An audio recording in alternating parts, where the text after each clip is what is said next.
1999 నుంచి ఎలక్షన్ ఏజెంట్గా పనిచేశాను, చీఫ్ ఎలక్షన్ ఏజెంట్గా.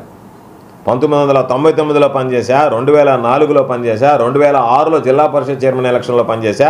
రాష్ట్ర ఎన్నికల కమిషన్ జరిగినటువంటి ఎన్నిక కూడా సమర్థవంతంగానే నిర్వహించింది. 2009లో నేను చీఫ్ ఎలక్షన్ ఏజెంట్గా పనిచేశా. 2014, 2019, 2024లో నేనే అభ్యర్థిగా ఈరోజు పర్యటించడం జరిగింది.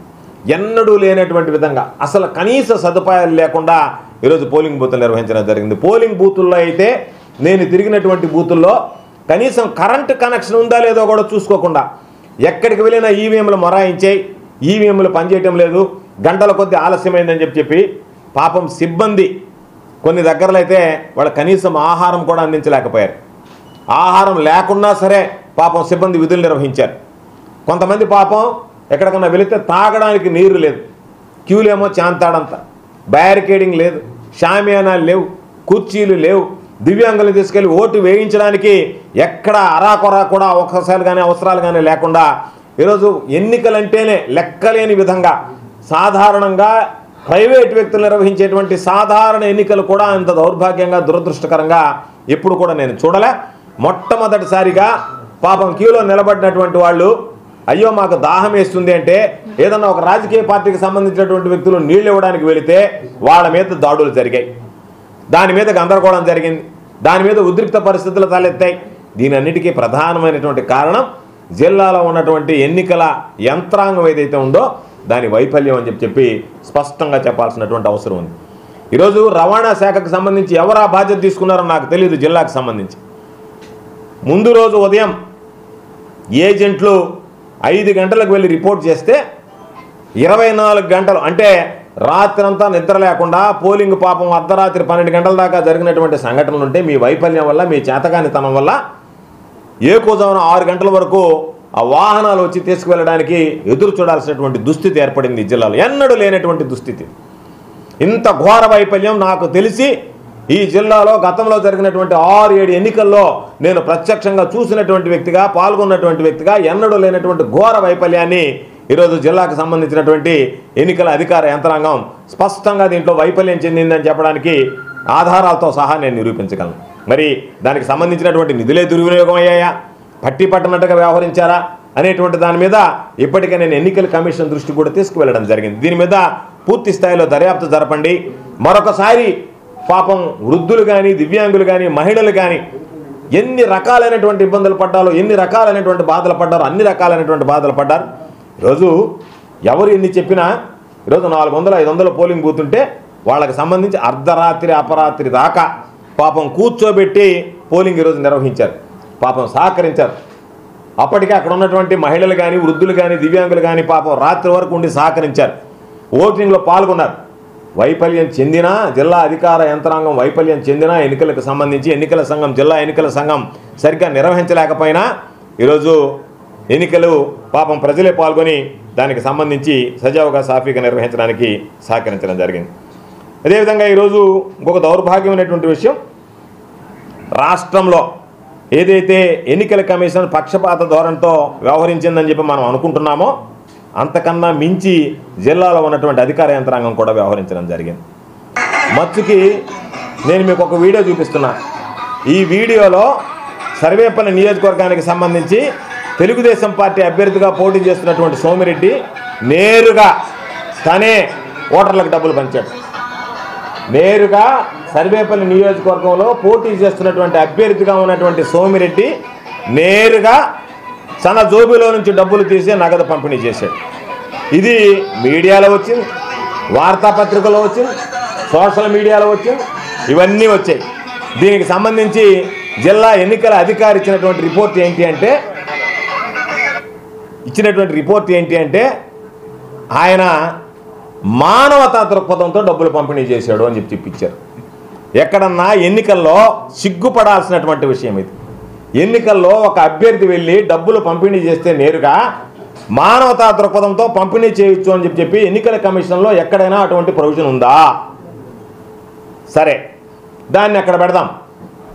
ఏదో ఒక ఛానల్లో, సోషల్ మీడియాలో ఎవరో వైఎస్ఆర్ కాంగ్రెస్ పార్టీకి సంబంధించినటువంటి వాళ్ళు డబ్బులు పంచుతున్నారు అంటే ఇదే జిల్లా ఎన్నికల అధికారి కలెక్టర్గా ఉన్నటువంటి వ్యక్తి ఆగమేఘాల మీద తోటపల్లి గూడూరు పోలీస్ స్టేషన్ ఎస్ఐకి ఆదేశాలు ఇచ్చి ఏ విధంగా పంపిణీ చేస్తున్నారని చెప్పి సోషల్ మీడియాలో వచ్చింది, కాబట్టి మీరు ఎఫ్ఐఆర్ చేయండి అని చెప్పి ఎఫ్ఐఆర్ చేయించాడు.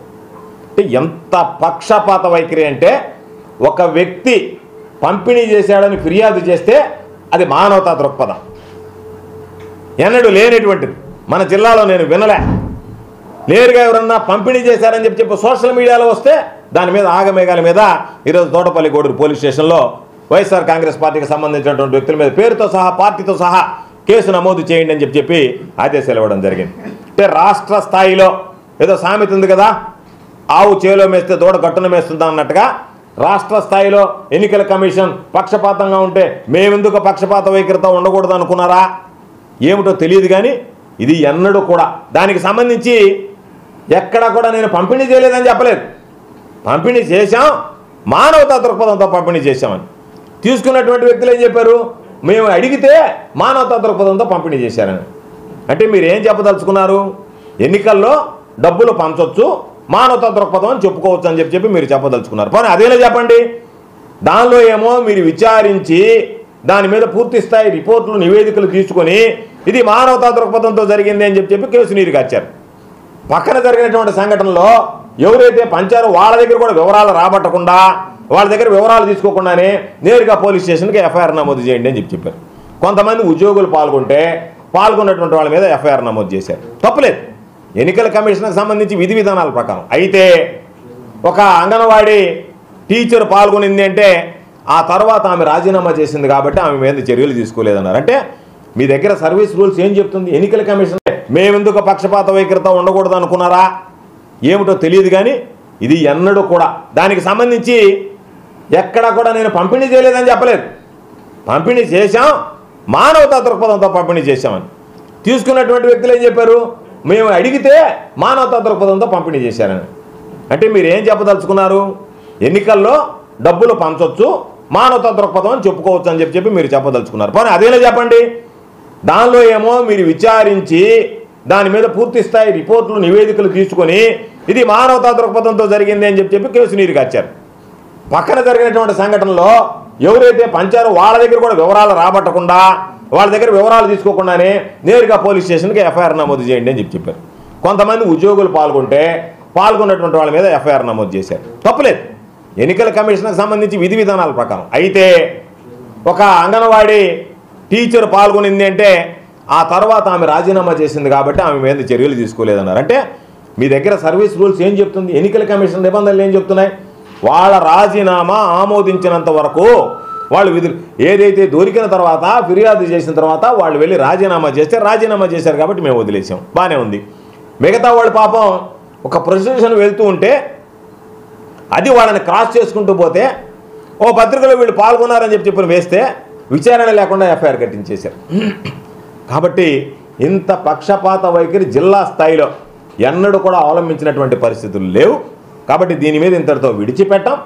మరలా ఎన్నికల కమిషన్కి చెప్పాం, ఎక్కడన్నా మానవతా దృక్పథంతో డబ్బులు పంపిణీ చేయొచ్చా, మీరు మాకు వివరణ ఇవ్వండి అని చెప్పి అడిగాం.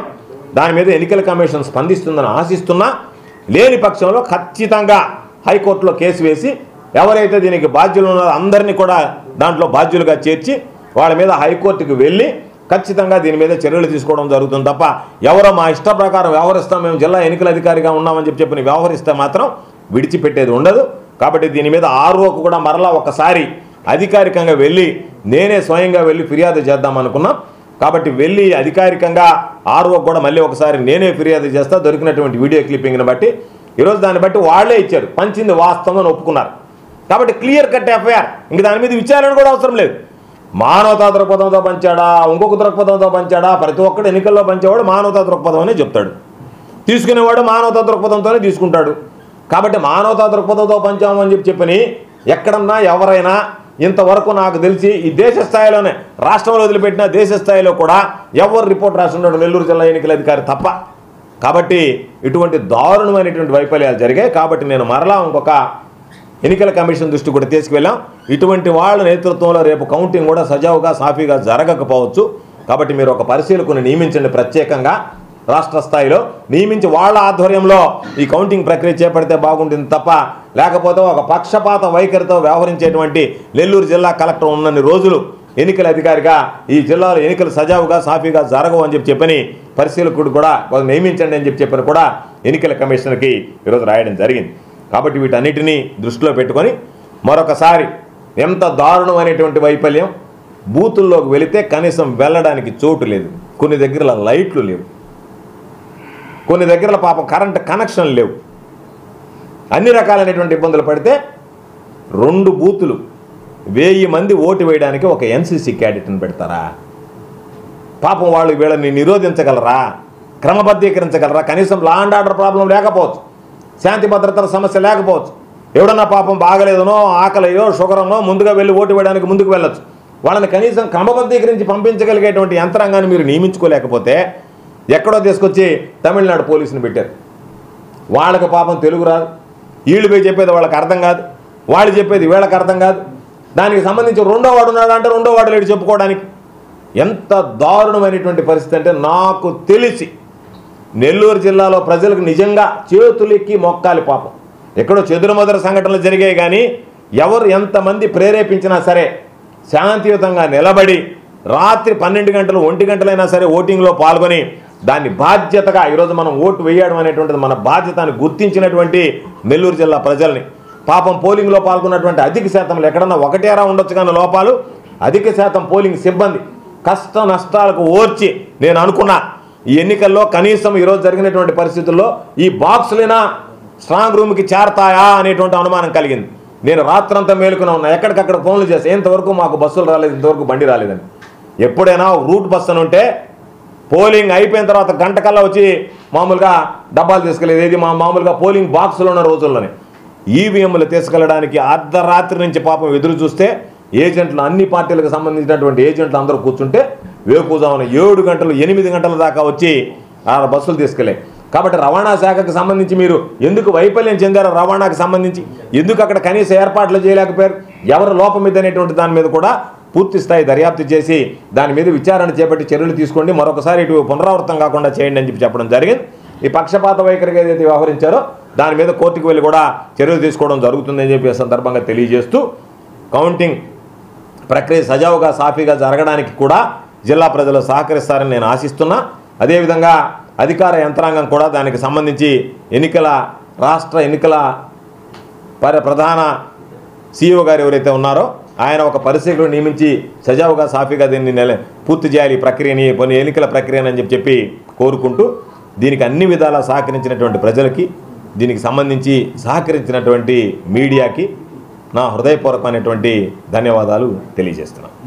నెల్లూరు జిల్లా వార్తలను అత్యంత వేగంగా అందిస్తున్న మీ సింహపురి న్యూస్ ఛానల్ ను సబ్స్క్రైబ్ చేయండి. అందులోని ప్రతి వీడియోని లైక్ చేయండి, షేర్ చేయండి, మరింత మంది చేత సబ్స్క్రైబ్ చేయించండి. నెల్లూరు జిల్లా జర్నలిస్టుల మిత్రుల సహకారంతో ప్రారంభమైన ఏకైక ఛానల్ సింహపురి న్యూస్, అణగారిన వర్గాల గొంతుక.